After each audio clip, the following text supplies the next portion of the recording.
آج اس بے آئین معاشرے میں اور اس بے آئین ملک میں کہ جہاں چار دیواری کی پامالی ہو رہی ہے، کل ایک دن میں جو ہمارے ورکرز اور لیڈرز کے گھروں میں چھاپے مارے گئے، ان کو اٹھایا گیا یا ان کے گھر توڑے گئے یا ان کے کاروبار تباہ کیے گئے، اس کی ایک بہت لمبی فہرست اور لسٹ ہے۔ لیکن ہم اس پولیٹیکل وکٹمائزیشن سے گھبرانے والے نہیں ہیں۔ عمران خان فولاد اور چٹان کی طرح کھڑے ہیں۔ آج بھی ہمیں یہ میسج ہے کہ ہم کسی طرح کے ان کے فاشسٹ حرکت اور ان کے ہتھ کنڈے سے پیچھے ہٹنے والے نہیں ہیں۔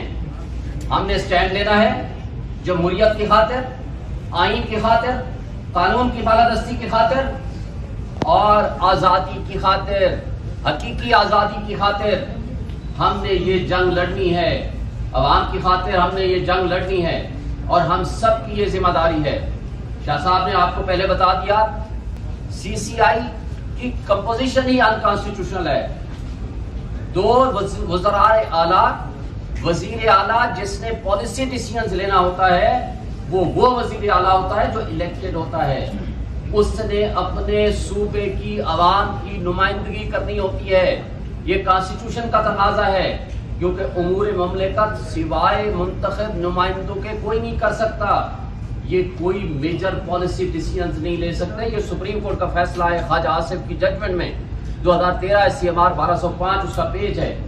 تو اس کے باوجود دو غیر آئینی وزرائے اعلیٰ کو بٹھا کر جس طرح کا فیصلہ دیا گیا اور جس طرح بدقسمتی سے پیپلز پارٹی کے ہمارے وہ دوست جو آئین کی بالادستی اور آئین کی گولڈن جوبلی منا رہے تھے، میرا خیال ہے ان کو آئین کی برسی منانی چاہیے۔ وہ اپنے آپ کو آئین کا خالق کہتے ہیں، لیکن آئین کو توڑنے میں آج یا کل ان کا بھی اسی طرح کا حصہ ہے جس طرح پی ڈی ایم کی باقی جماعتوں کا حصہ ہے۔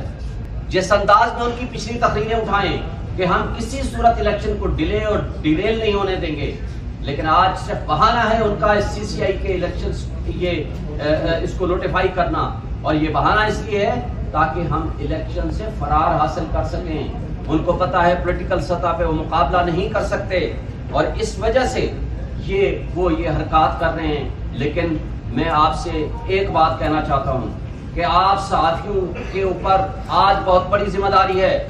آج آپ سچ لکھیں، خاص سوشل میڈیا کے جو ایکٹیوسٹ دوست بھائی بیٹھے ہوئے ہیں ہمارے، دیگر الیکٹرانک میڈیا یا دوسرا جو میڈیا ہے، سارے دوستوں کا فرض ہے آج اس ناانصافی کے اوپر آواز اٹھائیں۔ آج جو بنیادی انسانی حقوق معطل ہیں اس پہ آواز اٹھائیں۔ تاریخ یہ سب کچھ لکھ رہی ہے کہ تاریخ کے اس سائڈ پہ کون کھڑا ہے اور ڈارک سائڈ پہ کون کھڑا ہے۔ وقت یہ کبھی نہیں ٹھہر پاتا، وقت پھر ایک دفعہ واپس آئے گا اور انشاءاللہ تعالی پی ٹی آئی بڑی اکثریت سے کامیاب ہوگی۔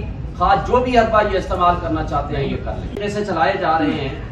اور اس کے ساتھ ساتھ جی بی اور کشمیر جو کہ انتہائی سینسٹیو ایریاز ہیں، وہاں بھی غیر آئینی حکومتیں بنائے گی لوٹاکریسی کے ذریعے۔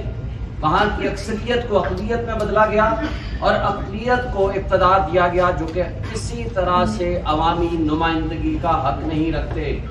اور اس سب کچھ کے باوجود کل ایک دن میں کچھ 3000 پاکستان کے مختلف حصوں پہ احتجاج ریکارڈ ہوئے ہیں، اور ہمارے پاس پوری ایویڈنس ہے۔ اور پوری دنیا میں اس وقت جس طرح تکلیف اور کرب میں لوگ مبتلا ہیں ہمارے پاکستانی، اور جو کیفیت اور جس طرح نظام انصاف پہ ایک بدنما داغ ہے، یہ پرسوں کا فیصلہ ایک متاثر جج ہمایوں دلاور کا، اور جس نے اسی دن لندن بھاگ کے جانا تھا، اور چیف جسٹس عامر فاروق صاحب ایک دن پہلے 4 تاریخ کو ہی ایک طرف کہہ رہے ہیں آپ اس کیس کا فیصلہ کریں، دوسری طرف وہ یہ ہمارا حق کے دفاع اور ہمارے گواہان کے کیسز کے اوپر یہ لکھ رہے ہیں کہ آپ کا حق ہے کہ کیوں نہ آپ کو یہ حق دیا جائے، تو وہ اس ہفتے فکس کر دیا۔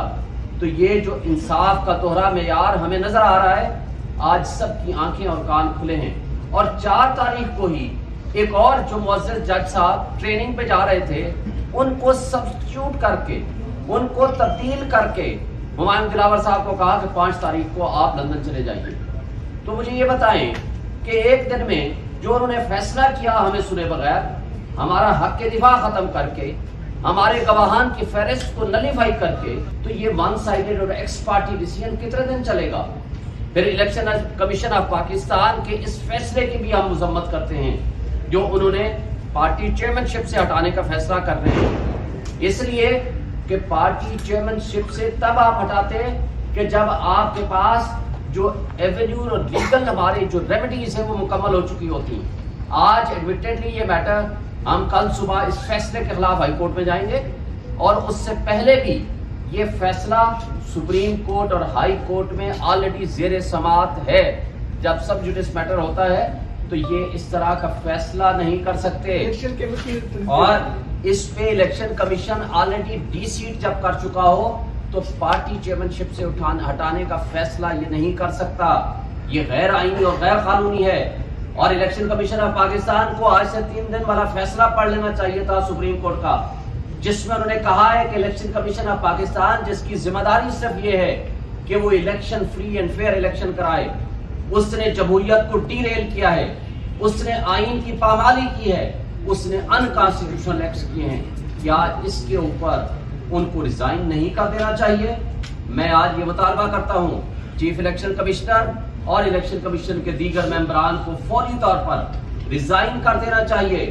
انہوں نے آئین کی خلاف ورزی کی ہے، انہوں نے جمہوریت کو ڈی ریل کیا ہے، اور اگر ایسا نہیں ہوتا تو ہم اپنا رائٹ ریزرو رکھتے ہیں سپریم جوڈیشل کونسل میں ان کے اس ایکٹ کو چیلنج کرنے کا جس کے ذریعے ان کو ہٹایا جا سکتا ہے۔ آپ جو آج وہاں پہ ہوا ہے اس کے اوپر بھی کچھ تھوڑا کمنٹ کر دیں۔ جو آج ہم آپ کو یہ بتانا چاہتے ہیں کہ جو شخص انصاف کے نام پہ منصف کی کرسی پہ بیٹھ کے، جو کہ اللہ کی کرسی ہے، اس کے اوپر بے ایمانی کرے گا، دنیا میں بھی اور آخرت میں بھی ان کے اوپر عذاب مسلط ہوگا۔ آپ نے ملک ارشد کا اور بہت سارے اور لوگوں کے چیزیں بھی آپ بڑا کوٹ کرتے ہیں سوشل میڈیا پہ، لیکن آپ کو میں ایک بات بتانا چاہتا ہوں، ایک بات طے شدہ ہے کہ ایک شخص جس نے آئین اور قانون کے مطابق تحائف لیے، اس کے پیسے جمع کرائے اور ان کو ڈکلیئر کیا، نہ صرف ٹیکس اتھارٹیز کے پاس بلکہ الیکشن کمیشن میں۔ آج ہماری اس فاشسٹ حکومت نے، ہمارے اور بدنما نظام انصاف کے ایک متعصب جج نے ان کو جیل بھیج دیا، جبکہ وہ لوگ جنہوں نے جرم کیا، جرم یہ ہے کہ جنہوں نے گاڑیاں لیں، اور گاڑیاں خلاف ضابطہ اور خلاف قانون ہیں جو کوئی نہیں لے سکتا، جس کے اوپر ریفرنس بھی بنا، لیکن وہ ریفرنس پچھلے سال نیب لا کی امینڈمنٹ کی وجہ سے واپس ہو گیا۔ وہ جو جرم کرنے والے تھے ان کو اس ملک کی مقتدر طبقوں اور حلقوں نے اور اسٹیبلشمنٹ نے ان کو حاکم بنا دیا۔ آج انہوں نے ملک کے ساتھ جو کھلواڑ کیا ہے، جو پبلک کے ساتھ جو کچھ کیا ہے، 16 روپے یونٹ بجلی والا جو بل ہمارا آیا کرتا تھا آج 50 روپے پہ چلا گیا ہے۔ آج لوگوں کے پاس کھانے کو نہیں ہے، آج جس طرح بے روزگاری ہم فیس کر رہے ہیں وہ سب آپ جانتے ہیں، اور جس طرح میڈیا کے اوپر قدغن لگائی گئی ہے۔ مجھے بتائیں یہ کس کا حکم ہے؟ نہ پیمرا کا حکم ہے، نہ وزیر اطلاعات کہتی ہیں ہمارا حکم ہے کہ آپ عمران خان کا نام نہیں لے سکتے، اس کی تصویر نہیں چلا سکتے، اس کی آپ آڈیو ویڈیو نہیں چلا سکتے۔ یہ کیسا آزاد میڈیا ہے؟ ہمیں افسوس سے یہ کہنا پڑتا ہے کہ ہمارے وہ دانشور، ہمارے وہ لوگ جو حقوق انسانی کے اوپر بڑے بڑے لیکچر دیا کرتے تھے، جو آئین کی بالادستی کے لیے اور قانون کی حکمرانی کے لیے تحریکیں چلایا کرتے تھے، آج وہ کدھر ہیں؟